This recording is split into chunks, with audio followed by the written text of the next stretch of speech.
Olá, meus queridos alunos do sétimo ano, tudo bem com vocês?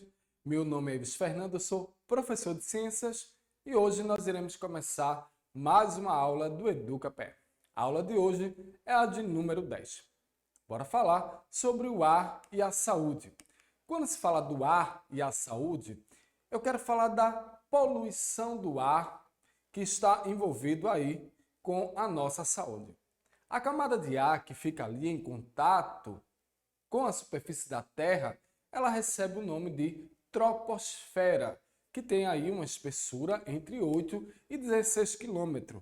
E devido ali aos seus fatores naturais, tais como as erupções vulcânicas, o relevo, a vegetação e os oceanos, os rios e os fatores humanos, como as indústrias, as cidades e também a agricultura e o próprio homem, o que é que vai acontecer? O ar ele irá sofrer e esse sofrimento vai até uma altura de 3 quilômetros e vai receber uma influência ali de suas características básicas. Todas as camadas que constituem a nossa atmosfera, ela possui características próprias e importantes para a proteção da Terra. Acima ali dos 25 quilômetros, por exemplo, existe uma concentração de ozônio, o O3, que irá funcionar como um filtro, impedindo ali a passagem de algumas radiações prejudiciais à vida. E quando se fala dessas radiações, eu estou falando dos raios ultravioletas que, em grandes quantidades, poderiam eliminar a vida. São, em boa parte, na realidade, filtrados por esta camada de ozônio. A parcela ali dos raios ultravioletas, que eu gostaria que a gente começasse a ver essa imagem para que vocês observassem bem, ela vai chegar à Terra, no caso, a essa parcela, ela vai ser benéfica, tanto para a eliminação de bactérias, como também na prevenção de doenças. Nosso atmosférico não foi sempre assim, como hoje. Ele apresentou algumas variações, isso aí através do tempo. Olha só que legal quando se fala da nossa camada de ozônio em relação à questão da radiação ultravioleta. Vejam só no primeiro slide aí que vocês estão vendo, nessa figurinha onde tem o primeiro planetinha, a camada de ozônio que está presente. Olha o que acontece com a radiação ultravioleta. Ela não passa toda, vai passar apenas uma parte, porque essa camada ela irá filtrar. Já na radiação ali, quando o ozônio ele está ausente, observa bem o que está acontecendo quando ele está ausente. Observaram? Bem, quando o ozônio ele está ausente, acontece que os raios ultravioletas irão passar em uma maior quantidade. E aí, nessa imagem, agora que está bem legal, porque vocês possam realmente observar bem, né? Olha que só está ali, essa setinha vermelhinha é justamente os raios ultravioleta, né? Que está passando quando o ozônio está presente. E pode observar que no segundo a gente tem ali umas 4 setinhas. Quer dizer o quê? Quando o ozônio está ausente, vai aumentar ali a capacidade dos raios ultravioletas que irão atingir o nosso planeta Terra. Bom, provavelmente o ar que envolvia a Terra, primitivamente, ele era formado de gás metano, que a gente chama de CH4, também a amônia, o NH3, o vapor de água e o hidrogênio, que é o H2. Com o aparecimento dos seres vivos, principalmente os vegetais, a nossa atmosfera ela foi sendo modificada. Atualmente, como já sabemos, o ar ele vai ser formado de aproximadamente 78% de nitrogênio, 21% de oxigênio, 0,3% de gás carbônico e ainda gases nobres e vapor de água. Esta composição apresenta variações de acordo com a altitude. A alteração ali na constituição química do ar, através dos tempos, indica que o ar ele continua se modificando na medida em que o homem vai promovendo alterações no meio ambiente. Até agora, esta mistura gasosa e transparente tem permitido a filtragem dos raios solares e também a retenção do calor, que são fundamentais para a nossa vida. Pode-se dizer aí, no entanto, quando se fala dos fatores que irão provocar as alterações do ar, que a vida no nosso planeta Terra, ela depende da conservação e também até da melhoria de características atuais do ar. Os principais fatores que têm contribuído para provocar alterações no ar, eles são aí as indústrias, o aumento de aviões supersônicos, desmatamentos, explosões atômicas experimentais e, por fim, os automóveis e indústrias. Quando se fala das indústrias, olha só, galera, a poluição ali atmosférica pelas indústrias, que em algumas regiões já tem aí provocado a diminuição da transparência do ar. E existe também a questão do aumento do número de aviões supersônicos. Esse aumento aí desses aviões povoarem ali em grandes altitudes, o que é que vai acontecer? Irá alterar a camada de ozônio.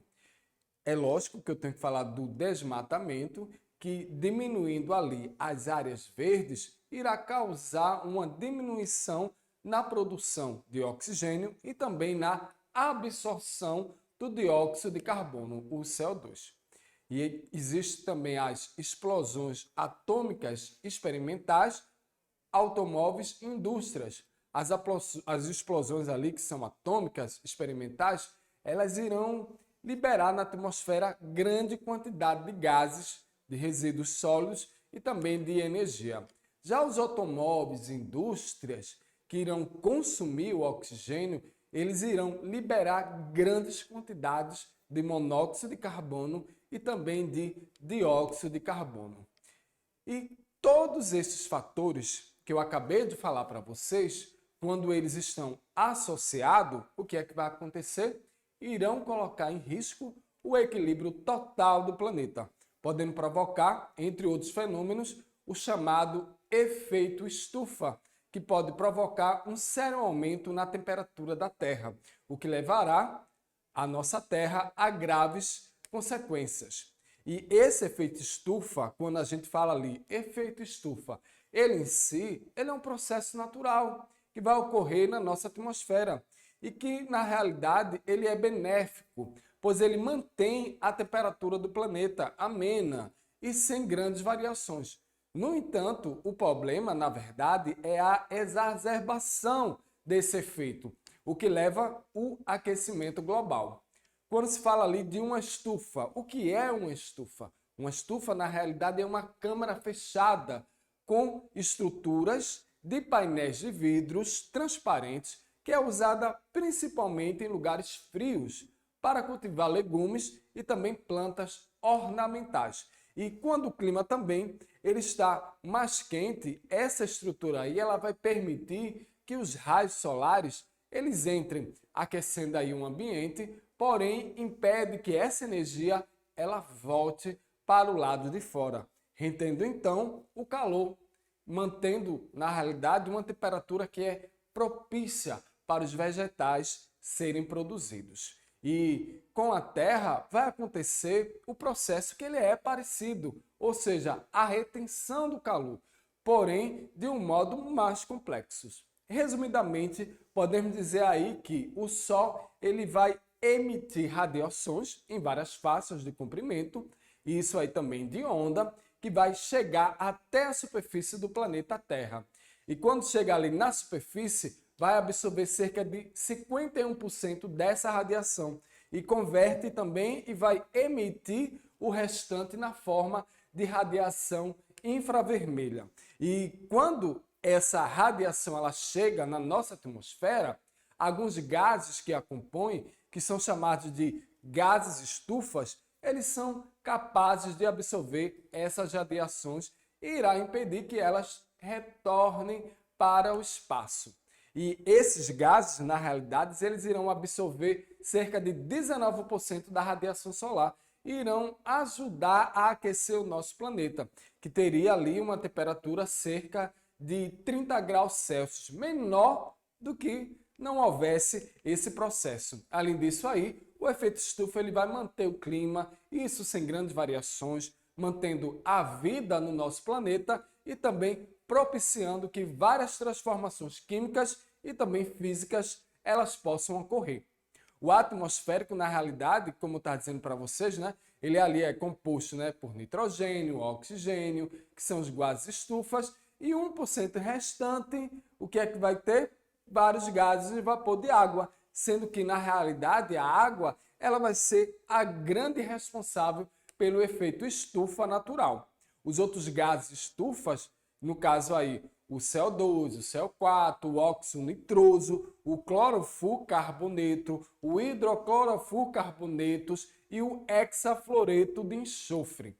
O problema, na realidade, acontece porque o ser humano ele está lançando cada vez mais gases estufa na nossa atmosfera, sendo que o principal vilão, na realidade, se trata do gás carbônico, ou seja, o dióxido de carbono, que tem 0,035%, que ele é justamente liberado na queima de combustíveis fósseis, tais como os derivados de petróleo, gasolina, óleo, diesel e etc., e também o carvão. Além ali do dióxido de carbono, essa queima também ela vai gerar óxidos de nitrogênios, óxidos também de enxofre, hidrocarbonetos e de material particulado que irão poluir a nossa atmosfera.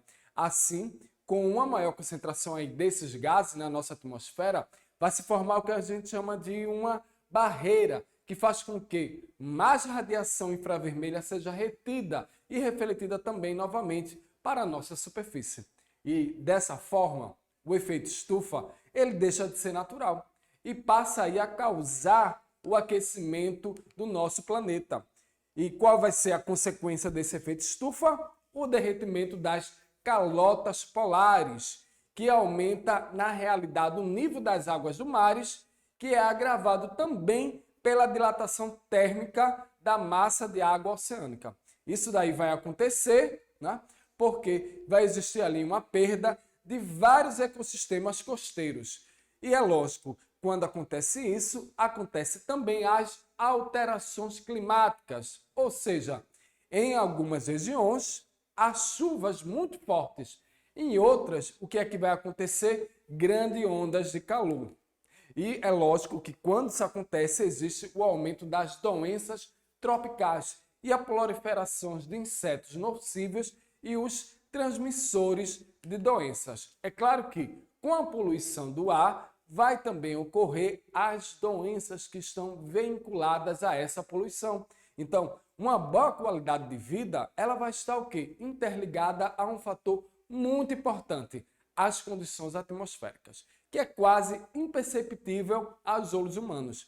A situação de saúde do ar, ela vai refletir diretamente no quadro de bem-estar da pessoa. É lógico que isso em grandes cidades, onde há um alto índice de poluição de gases, poluentes que irão ser o quê? Emitidos justamente pelos veículos. E o que é que vai acontecer? O organismo humano vai sofrer essas consequências, adquirindo complicações pulmonares e também no seu sistema nervoso. Então, se trata aí de inchaço, de estreitamento das vias ali do pulmão. E o que é que vai causar a dificuldade respiratória? Eu estou falando aqui da asma, né? Que é a falta de ar, ou seja, o aperto no peito e tosse. A poluição do ar, na verdade, é um agravante para a asma. Aí eu tenho que falar um pouco da disfunção. Eu quero falar da disfunção que vai gerar irritação do nariz. Eu gostaria que essa imagem fosse aí para a telinha, para que todo mundo ficasse observando, porque eu estou falando agora da rinite. Justamente ela vai gerar uma irritação no nariz, na boca, nos olhos, na garganta e também na pele. As pessoas que são acometidas por esse mal vão sofrer com uma coriza, espirro e lacrimejamento dos olhos. E existe também a pneumonia, que se trata de uma infecção que inflama os alvéolos pulmonares de um ou ambos os pulmões, que podem ficar cheios de líquido. A pneumonia ela causa febre alta e também a tosse seca, e a dor no peito e a fraqueza. Existe a doença pulmonar obstrutiva crônica e o câncer do pulmão. A doença pulmonar ela causa falta de ar e cansaço e tosse e a produção de catarro. Já o câncer de pulmão, existe o acúmulo de partículas de poluição do pulmão, que pode dar origem a doenças. Por isso, pessoas que vivem em áreas urbanas estão mais suscetíveis ao problema. Bom, hoje eu falei aí sobre o ar, sobre a nossa atmosfera e a nossa saúde, que pode ser prejudicada quando nós, seres humanos, estamos ali poluindo a nossa atmosfera. Eu vou ficando por aqui e a gente se encontra aí na próxima aula do EducaPE.